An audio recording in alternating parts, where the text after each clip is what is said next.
सफ़ेद पोश लोग हैं हम लोग अक्सर अपने बच्चों की बर्थडे वगैरह नहीं मनाते। तो मेरा छोटा बच्चा है वो अक्सर ये करता था कि बाहर से ना रोड से 5-10 रुपये वाला केक ला के ना उस पर माचिस की तीलियाँ लगा के उस पर आग लगाता था। तो मुझे बड़ी मतलब इस चीज़ की वो होता था कि यार चले मैं इस बार अपने बच्चे की बर्थडे करूँगा। मैंने उसकी बर्थडे की, उसके लिए मैं एक बाइक चला के जो है ना टॉय कार लेकर आया। उसके तो 2 महीने का मैंने घर का रेंट नहीं दिया। तो इस दफ़ा मैंने घर का जब रेंट दिया तो मैंने उसकी गाड़ी बेची ना, टॉय कार। तो अब मेरा बच्चा मुझसे पूछता है कि पापा मेरी कार, तो मैं अपने बच्चे को कहता हूँ कि आपकी कार जो है ना वो गैरेज में खड़ी है। ज़िंदगी सर मेरी अज़ाब हुई हुई है।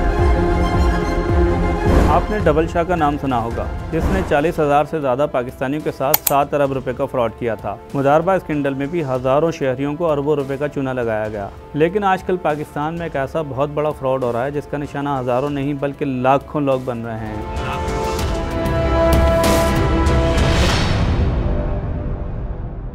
मगर अब तक ना नैब हरकत में आया है और ना किसी और इदारे ने कोई कार्रवाई की है। ये धंधा है डिजिटल लोन का।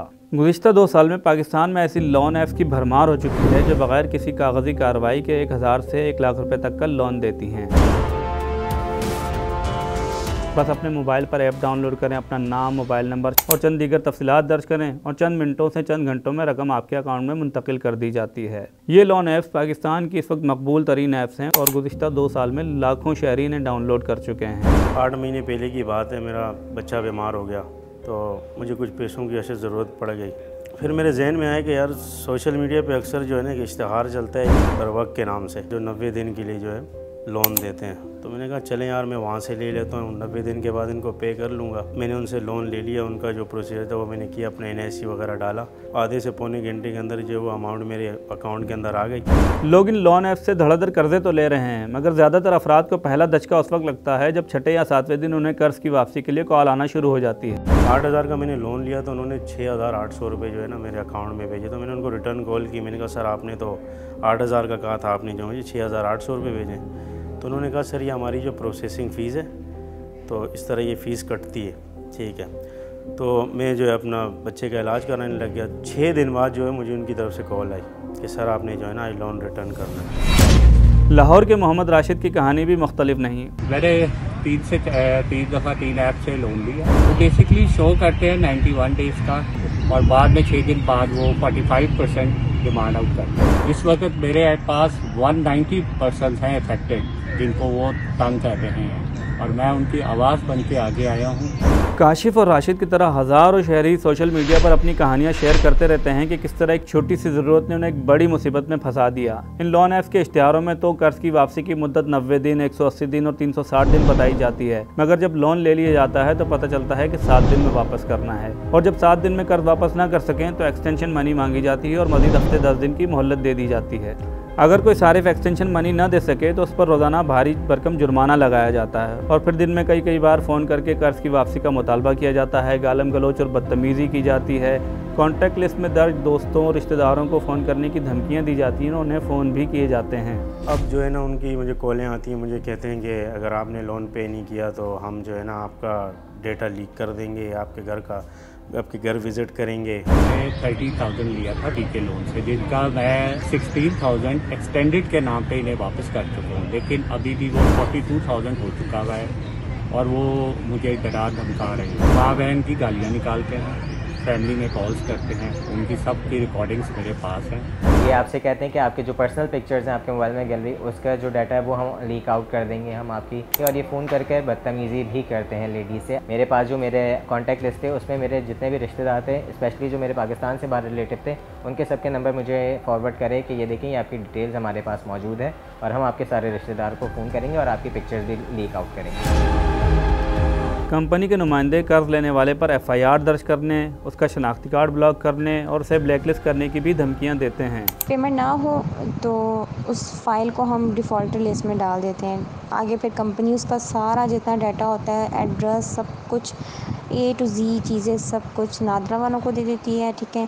साथ में जो कस्टमर का जो करीबी थाना होता है वहाँ भी दे देती है कि बहुत सारे उस पर पर्चे वगैरह हो जाते हैं। आपका CNSE भी डिपार्टमेंट में पहुंचा देता हूँ नादरा के ऑफिस में, ठीक है। वो भी ब्लॉक हो जाएगा, 4000 रुपये फ़ाइन भी लग जाएगा और एक एक कॉन्टैक्ट्स में कॉल जाएगी, एक एक नंबर पे कॉल जाएगी। बेशक मामा है, चाचा है, भाई है, जान है वगैरह है, मिसेस है, सिस्टर है। ये लोन ऐप्स कॉन्टैक्ट लिस्ट के अलावा और कौन कौन सा डेटा इकट्ठा करती हैं, इसकी होशरुबा तफसीलात इनके टर्म्स एंड कंडीशन में दर्ज होती हैं। मैंने इनको जो एक्सेस दिया था ना, वो सिर्फ 2 कॉन्टैक्ट का दिया था जो इन्होंने मुझसे मांगे थे रेफरेंस के तौर पे कि इस तक यानी हमें रिसाई चाहिए। अब मुझे नहीं पता था कि मेरी पूरी कॉन्टैक्ट लिस्ट, मेरी जीमेल, मेरा कैलेंडर, मेरी घर की तस्वीरें वगैरह सब इनके पास, गैलरी भी इनके पास जो है ना, डेटा इनके पास चला जाएगा।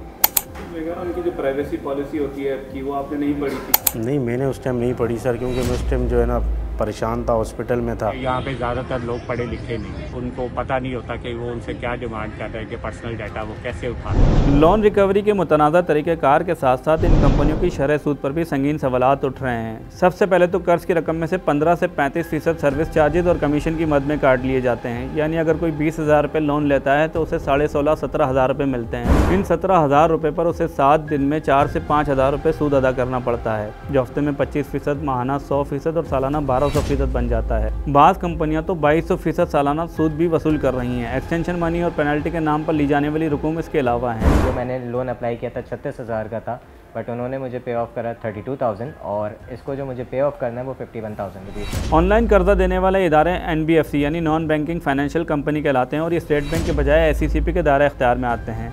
डेटा हैकिंग और हरासानी की शिकायत बढ़ी तो जुलाई के पहले हफ्ते में SECP ने इन कंपनियों के नुमाइंदों के साथ एक इजलास मुनक्किद किया था। इजलास में SECP ने इन कंपनियों को हिदायत की थी कि गैर ज़रूरी शरह सूद के तयन से गुरेज करें। हमने SECP को कुछ सवालात इरसाल किए जिसमें पूछा था कि गैर ज़रूरी शरह सूद कितनी होती है और किस शरह सूद को ज़रूरी करार दिया जाएगा, मगर SECP ने इस सवाल का जवाब नहीं दिया। SECP ने अपने जवाब में बताया कि उनके पास 3 कंपनियों की 4 ऐप्स रजिस्टर्ड हैं, जिनमें तेज़, बरवक्त, पीके लोन और ईजी लोन शामिल हैं। SECP का कहना था कि दीगर गैर रजिस्टर्ड ऐप्स के खिलाफ कार्रवाई के लिए मुतल्लिका इदारों को खतूत लिखे जा चुके हैं। SECP के दावे अपनी जगह, मगर इस वक्त भी मुख्तलिफ नामों से दर्जनों ऐप प्ले स्टोर पर दस्तियाब हैं। इनमें flexi money, V cash, AI cash, फौरी कर्ज, फौरी money, fair loans, olive cash, U cash, my cash और दीगर शामिल हैं। इन ऐप्स के ज़रिए लोगों को कर्ज फराहम करने, उस पर भारी भरकम शरह सूद लगाने और कर्ज की वापसी के लिए हरासा करने का सिलसिला बदस्तूर जारी है। वो कर्जा वापस लेना वा, तेरी डिफल्टर से तू आ गया वा, जो डिफल्टर से तू मजीद नहीं तेन जान देना। तेरी मैं ਹੁਣ ਇੱਥੇ 5 ਮਿੰਟ 'ਚ ਤੈਨੂੰ ਮੈਂ ਦੱਸਦਾ, मैं तेरी कंपनी के नंबर से फ़ोन करके पेमेंट कर मैनू। लोगों की आंखों में धूल झोंकने के लिए ये ऐप्स प्ले स्टोर पर जाली रेटिंग भी हासिल करती हैं। इन ऐप्स को 5 स्टार रेटिंग देने वालों के नामों ही से पता चल जाता है कि वो पाकिस्तानी नहीं हैं। इसके अलावा इन कंपनियों के पास मौजूद डेटा डिलीट कराने के नाम पर भी लोगों से फ्रॉड हो रहा है। फेसबुक और व्हाट्सएप पर दर्जनों ऐसे ग्रुप और अफराद सरगर्म हैं जो डेटा वाइप कराने का झांसा देकर रकूम बटोर रहे हैं। इन डिजिटल लोन ऐप्स के तरीक़ेकार को देखते हुए कुछ सवालात पैदा होते हैं। क्या किसी बैंकिंग या नॉन बैंकिंग इदारे को इजाज़त दी जा सकती है कि वो कर्ज पर शरह सूद का खुद तयन करे? 1000, 1200, 1500 या 2000% सालाना सूद लिया जाए, एक्सटेंशन मनी के नाम पर भत्ता वसूल किया जाए या पेनल्टी के नाम पर भारी भरकम रकूम बटोरी जाए। एक तरफ वफाकी शरीयत अदालत मुल्क से सूदी निज़ाम के खात्मे की हिदायत कर चुकी है, तो दूसरी तरफ ऐसी कंपनियों को क्यों खुली छूट दे दी गई है जिनका बिजनेस मॉडल मशकूक है। अभी बरवक्त का जो मेरे ऊपर जो लोन है वो मैंने उनसे लिया 35,000 रुपये। मुझे उनको रिटर्न करने 55,000। 35 में से मुझे उन्होंने दिए थे तकरीबन 28,000 रुपये। इजी लोन से मैंने 27,000 का कहा था, उन्होंने मुझे दिए 21,000 रुपये। एक्सटेंशन के नाम पे तकरीबन ना कुछ लाख 1.5 लाख रुपए भर चुका हूँ। उनका लोन ख़त्म नहीं हो रहा, बाकी मैंने लोगों से लोन ले के जो है ना अपना बेड़ा गर्क कर दिया। मगरबी ममालिक में ऐसे अफराद और इदारों को लोन शार्क्स कहा जाता है जो कर्ज देकर उस पर ज़ालिमाना शरह सूद वसूल करते हैं और कर्ज की वापसी के लिए पुरतशद्दुद या नाजायज़ ज़राए इख्तियार करते हैं। इन इदारों के खिलाफ कानूनी कार्रवाई की जाती है, मगर बदकिस्मती से पाकिस्तान में शहरियों को बेयार व मददगार छोड़ दिया गया है और वो रोज़ाना इन डिजिटल लुटेरों के हाथों लुट रहे हैं।